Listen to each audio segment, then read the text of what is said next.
আসসালামু আলাইকুম। তোমাদেরকে আজকে দেখাবো যে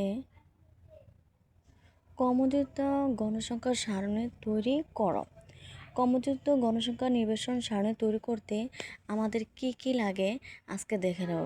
আমাদের দুইটি গড় লাগবে। কি দুইটা গড় লাগবে। একটা হচ্ছে শ্রেণীব্যাপ্তি দেওয়া থাকবে, গণসংখ্যা দেওয়া থাকবে, কমোদিত গণসংখ্যা একটা বাড়তে আমাদের লাগবে।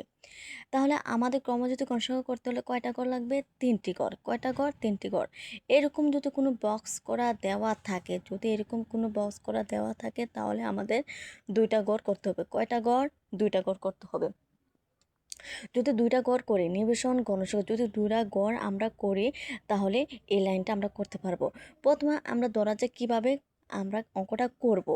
দেখো এখানে যে গণসংখ্যাটা দেওয়া আছে, দেখো উপর থেকে আমি সাজিয়ে কি সুন্দরভাবে বেসিকলিভাবে লিখে ফেলছি। কি লিখছি?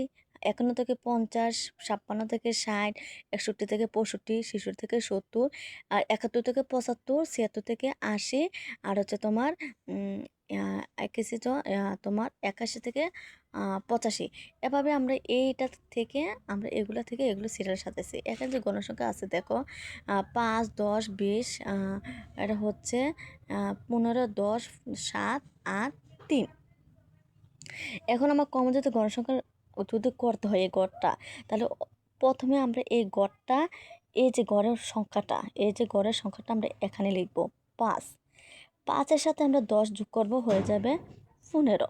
আর যোগ করব, 15 সাথে 20 যোগ করলে হয়ে যাবে কত? 35। 35 থেকে 15 যোগ করলে হয়ে যাবে 50। 50 থেকে 10 যোগ করলে হয়ে যাবে 60। 60 থেকে 7 যোগ করলে হয়ে যাবে 67।